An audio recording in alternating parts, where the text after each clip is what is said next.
लक्की bank के अंदर दाखिल तो हो गया था, लेकिन जब मैनेजर ने उससे पैसे निकालने के लिए कार्ड मांगा तो उसके पास कार्ड नहीं था। उसकी फटे हाल हालत देखकर पहले ही मैनेजर को गुस्सा आ रहा था और उसमें लक्की ने ये डिमांड रख दी थी कि वो फिंगरप्रिंट से पैसे निकलवाना चाहता था। लेकिन पानी तब सर के ऊपर से निकल गया जब ऊंगली मैच नहीं हुई। मैनेजर ने फोन निकाला और पुलिस को फोन लगाने लगा।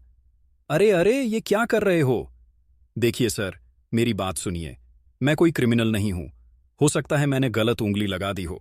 बस अब मेरे को एक लास्ट बार फिंगरप्रिंट लगाने दो प्लीज, लक्की ने उसके सामने हाथ जोड़ते हुए कहा। देख, ये उंगली भी अगर नहीं लगी ना तो फिर ये मत कहना कि मैं अगली उंगली भी ट्राई करके देखता हूं। बार बार ऐसा नहीं चलने वाला है। अगर ये वाली काम नहीं की तो मैं सीधा पुलिस को फोन करने वाला हूं। अभी मैनेजर ने लक्की को धमकाते हुए कहा। उसने अपने एक हाथ में मशीन और दूसरे हाथ में मोबाइल फोन पकड़ा हुआ था। उसने अपनी स्क्रीन पर पुलिस का नंबर खोल रखा था और उसका अंगूठा हरे बटन पर ही टिका हुआ था। इधर लक्की ने अपने सीधे हाथ की उंगली को अपने पैंट से साफ किया और भगवान का नाम लेकर उसे उस मशीन पर लगा दिया। जैसे ही उसकी उंगली उस मशीन पर पड़ी, अब की बार फिर मशीन से एक आवाज आई और वो चमक कर हरी हो उठी। तभी मैनेजर के मोबाइल पर एक मैसेज आया। मैनेजर ने उस मैसेज को पढ़ना शुरू किया। वेरिफिकेशन सक्सेसफुल, खाता नाम लक्ष्मण लाल अग्रवाल, खाता नंबर 01104। जैसे ही मैनेजर ने इस मैसेज को देखा, उसकी आंखें फटी की फटी रह गई थीं। उस मशीन पर चमकती लाइट को देखते हुए लक्की की आंखें भी चमक आई थीं। लक्की उस हरी बत्ती को देखते ही झूम उठा था और फिर उसने मैनेजर को घूर कर देखा। उसके दिमाग में वो सारी बातें चल रही थीं जो मैनेजर उसे अभी थोड़ी देर पहले सुना रहा था। इधर मैनेजर ने उसके आगे हाथ जोड़े और खिसियाकर हंसते हुए कहा, लक्ष्मण सर, प्लीज मुझे माफ कर देना सर। मैं इस ब्रांच में नया नया आया हूं और इसलिए मुझे मालूम नहीं था कि आप कौन हो।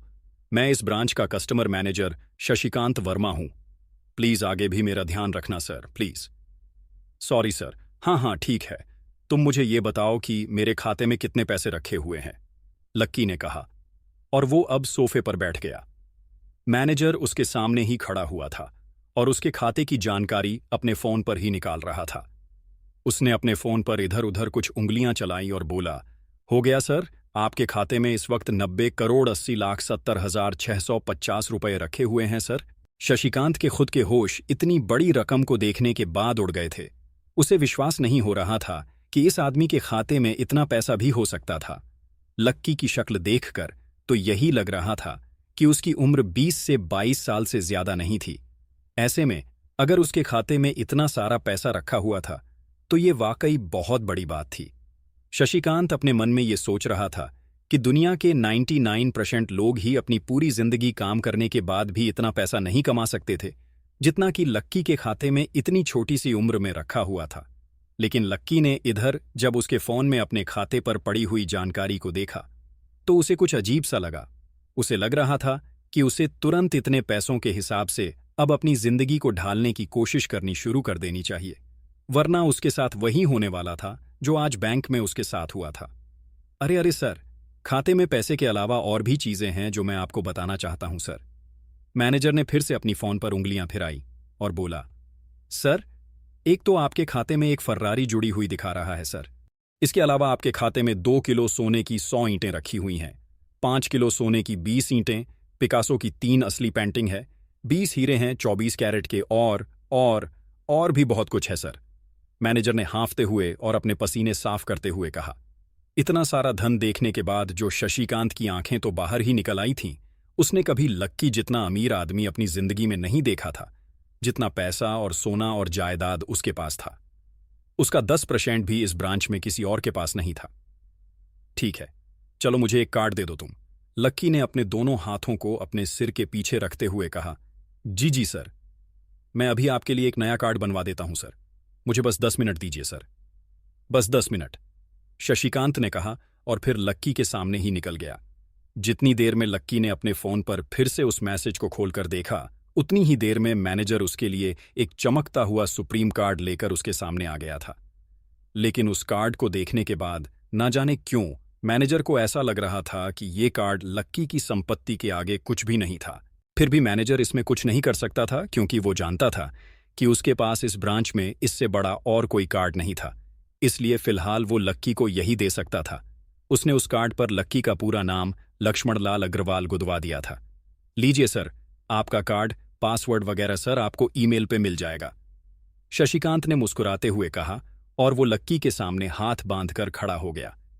इधर लक्की ने उस कार्ड को उलट पलट कर देखा और फिर लक्की अपनी जगह से खड़ा होकर वो बाहर निकलने लगा।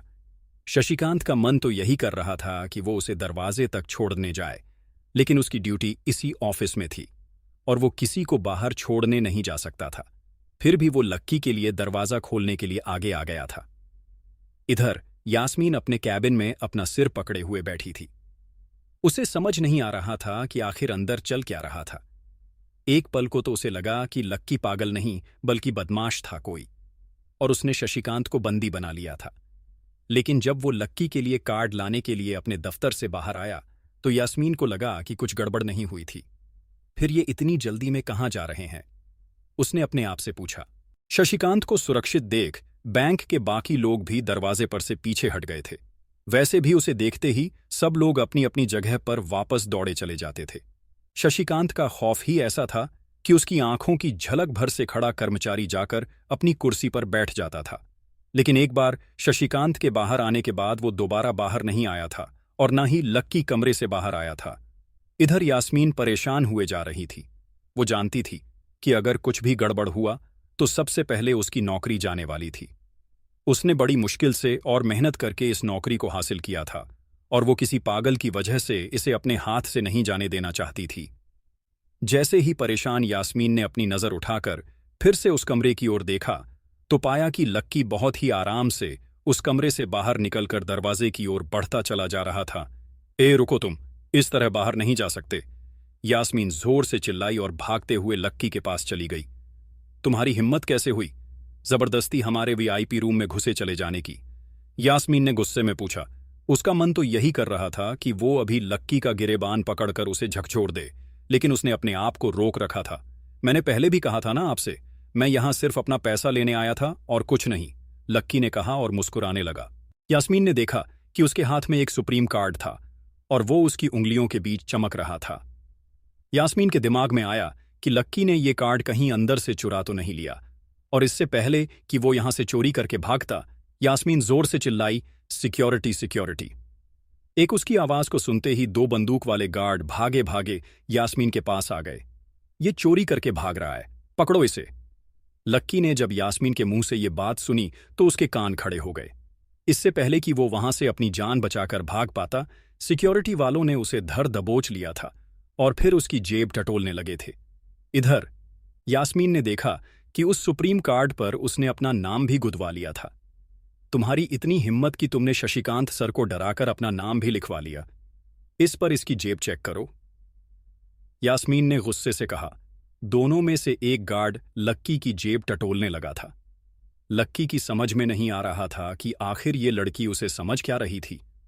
अगर उसे उसके खाते या इसकी संपत्ति या सिर्फ इसके परिवार के बारे में भी पता चल जाता तो भी यास्मीन उसके पैरों में गिर जाती, इससे पहले कि लक्की अपनी सफाई में कुछ कह पाता। एक गार्ड बोला, मैडम उसकी जेब में तो कुछ नहीं है, बल्कि फटी हुई जेब है इसकी। तभी उसकी बात सुनकर दूसरे सिपाही ने कहा, मैडम हो सकता है ये इसी जेब में चाकू रख कर लाया हो और उसको निकालते वक्त उसी चाकू से उसकी जेब फट गई होगी। मुझे तो ऐसा ही लग रहा है, दूसरे सिपाही ने अपनी लड़खड़ाती जुबान में बोला। अरे पागल हो क्या, ये सब आप लोग क्या बोल रहे हो? इससे पहले कि लक्की आगे कुछ बोल पाता, एक गार्ड ने उसके दोनों हाथों को मरोड़ दिया था।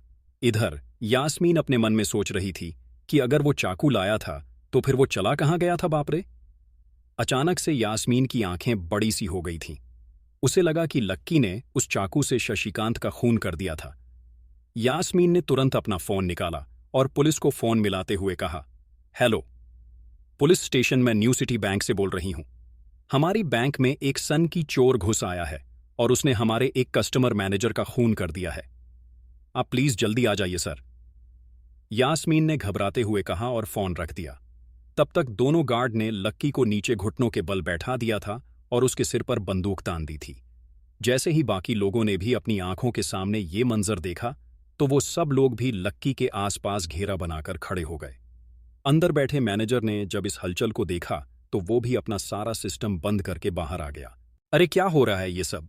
उसने जोर से आवाज देते हुए पूछा। जैसे ही सब लोगों ने उसकी आवाज सुनी तो वो चौंक गए और शशिकांत वर्मा की ओर देखने लगे। देखने वालों में यास्मीन भी शामिल थी और उसने देखा कि उसका मैनेजर तो जिंदा है और सही सलामत उसकी आंखों के सामने खड़ा था। सर, आप जिंदा हैं। यास्मीन ने खुशी और आश्चर्य भरे भाव के साथ शशिकांत की ओर देखते हुए कहा, लेकिन अगले ही पल उसकी खुशी की जगह दुख ने ले ली थी। उसे एहसास हो रहा था कि आखिर उसने कितनी बड़ी गलती कर दी थी। यास्मीन ने अपनी ही जुबान काट ली थी और उसके जले पर नमक छिड़का। शशिकांत ने उसने कहा, मैं क्यों इतनी जल्दी मरने लगा और तुमने ये सब क्या तमाशा लगा रखा है? उसने कहा और फिर उस भीड़ की ओर बढ़ने लगा। जैसे ही वो आगे आया उसने देखा कि उन लोगों ने लक्की को गन पॉइंट पर बैठा रखा है। अरे किसने किया ये? शशिकांत तुरंत लक्की की ओर दौड़ा और उसने उसके पास खड़े दोनों गार्ड्स को हटा दिया। फिर लक्की को उठाने के लिए उसने अपना हाथ उसकी ओर बढ़ा दिया और बोला, sir, I E N M really sorry sir, इस बेवकूफ़ी के लिए मैं आपसे माफ़ी मांगता हूं सर। I E N M really sorry sir. Shashikant उसके पैरों में ही गिरने को हो गया था। लक्की उसका हाथ पकड़कर खड़ा हुआ और फिर यास्मीन की ओर घूरने लगा। आप पूछ रहे थे ना ये किसने किया ये? और इसने सिर्फ इतना ही नहीं किया बल्कि इसने पुलिस को भी बुला लिया है। इसे लग रहा है कि मैं कोई क्रिमिनल हूं जिसने आपका खून कर दिया है और आपसे ये कार्ड चुराकर भाग रहा हूं। ये कार्ड जो आपने मुझे दिया है। लक्की ने यास्मीन की ओर उंगली दिखाते हुए गुस्से में कहा। अचानक ही सब लोग थोड़ा पीछे हटकर यास्मीन को देखने लगे थे। यास्मीन घबराई हुई थी। वो कभी फर्श पर तो कभी छत को देखे जा रही थी। यास्मीन, जो मैं सुन रहा हूं क्या वो सच है? शशिकांत ने यास्मीन को घूरते हुए गुस्से में पूछा। उसकी आंखों में छुपे गुस्से को यास्मीन बर्दाश्त नहीं कर पा रही थी, इसलिए उसकी ना तो लक्की से और ना ही शशिकांत से नजर मिलाने की हिम्मत हो रही थी। फिर भी वो जानती थी कि उसका चुप रहना इस वक्त उसके लिए बहुत खतरनाक हो सकता था। इसलिए उसने कहा, सर, जी सर, मेरी गलती है सर, ये मेरी बहुत बड़ी मिसअंडरस्टैंडिंग है सर। मुझे लगा कि ये जबरदस्ती अंदर घुस आया है और इसने आपके ऊपर हमला करके आपसे जबरदस्ती ये कार्ड बनवा लिया है और फिर आपको मार दिया है सर। यास्मीन ने घबराते हुए कहा। उसकी डरी सहमी सी आंखों में अब आंसू ही आ गए थे। मैनेजर ने जब उसकी ये बात सुनी तो उसने अपना सिर पकड़ लिया। यास्मीन जैसी समझदार लड़की इतनी बड़ी भूल कैसे कर सकती थी? उसने लक्की को पहचाना ही नहीं था। खैर, मैनेजर को लगा कि इसमें उसकी कोई गलती नहीं थी। जब वो खुद लक्की को नहीं पहचान पाया था तो फिर यास्मीन कैसे पहचान पाती? इसलिए उसने सोचा कि सबके सामने उससे कुछ कहने से अच्छा था कि वो यास्मीन को एक कोने में ले जाकर लक्की की सच्चाई बताए। शशिकांत ने उसका हाथ पकड़ा और उसे खींचकर अपने साथ खंबे के पास ले गया और बोला, तुम्हें मालूम है ये कौन है? अरे ये लक्ष्मण अग्रवाल है। लक्ष्मण अग्रवाल खानदान का वारिस। तुम्हें पता है ना कि अग्रवाल खानदान का खाता हमारे बैंक की जितनी भी शाखाएं हैं उसमें सबसे बड़ा खाता है। यास्मीन ने जैसे ही ये नाम सुना उसके पैरों के नीचे से जमीन खिसक गई थी। वो जानती थी कि अगर बैंक इतनी ऊंचाइयों पर पहुंचा था तो उसके पीछे अग्रवाल खानदान का सबसे बड़ा हाथ था। इस बात का जिक्र उससे तब भी किया गया था जब उसने नौकरी ज्वाइन की थी। तुम्हें पता है इस लड़के के नाम पे कितनी प्रॉपर्टी है? ये अपने दम पर ना इस पूरे एरिया को खरीद सकता है। शशिकांत ने यास्मीन से कहा। यास्मीन जैसे जैसे लक्की को देखी जा रही थी वो बड़ी बड़ी आंखों से उसे घूरे जा रही थी। लक्की कभी उन दोनों को देख रहा था तो कभी अपने आसपास खड़े लोगों को देख रहा था।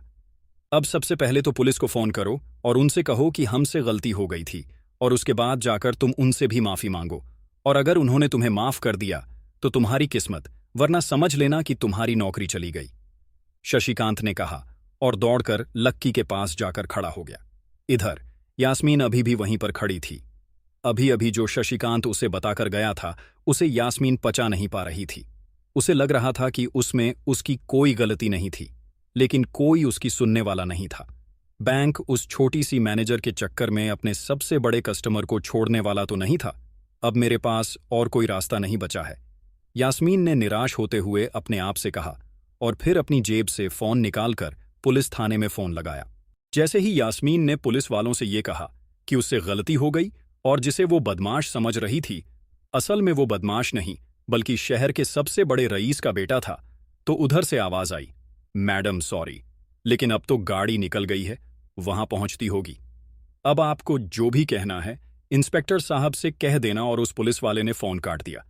मर गए, यास्मीन ने अपने आप से निराश होते हुए कहा। उसके हाथ थर थर कांप रहे थे। उसे समझ नहीं आ रहा था कि अब वो क्या करे। अब उसके पास लक्की से माफी मांगने के अलावा और कोई चारा नहीं बचा था। लेकिन अगर लक्की सर ने मुझे माफ नहीं किया और उल्टा मेरे ऊपर एफिमेशन का चार्ज लगा दिया तो, यास्मीन ने अपने आप से कहा। और वो अब और भी ज्यादा घबरा गई थी। उसने देखा कि लक्की उसे घूर कर देख रहा था। शशिकांत पूरी कोशिश कर रहा था कि वो लक्की को शांत करवा सके, लेकिन लक्की वहां से हिलने का नाम तक नहीं ले रहा था। यास्मीन उसके पास पहुंच गई थी। वैसे तो वो जानती थी कि उससे माफी मांगने से उसकी किस्मत बदलने वाली तो थी नहीं, फिर भी उसने एक बार कोशिश करनी चाहिए और लक्की से कहा, सर, मैं आपको गलत समझ रही थी। सर एक्चुअली आपके। यास्मीन ने उसके कपड़े को देखा और एक सांस लेते हुए आगे बोली, सर प्लीज मुझे माफ कर दीजिए सर। मेरी इंटेंशन आपको हर्ट करने की बिल्कुल भी नहीं थी। मैं तो जो कुछ कर रही थी बैंक की सेफ्टी के लिए कर रही थी सर। यास्मीन ने गिरगिराते हुए कहा और नीचे देखने लगी। इट्स ओके, कोई बात नहीं है, लक्की ने कहा और उसके हाथ से अपना सुप्रीम कार्ड लेकर निकल गया। यास्मीन को अपने कानों पर तो विश्वास ही नहीं हो रहा था।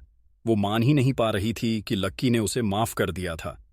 उधर लक्की को अपने आप पर विश्वास नहीं हो रहा था कि वो रातों रात इतना अमीर हो गया था। आखिर लक्की इतने पैसों का क्या करने वाला था? क्या उसके खाते की बैलेंस की तरह वो भी रातों रात बदल जाता? ये पैसा उसकी जिंदगी को क्या दिशा देने वाली थी?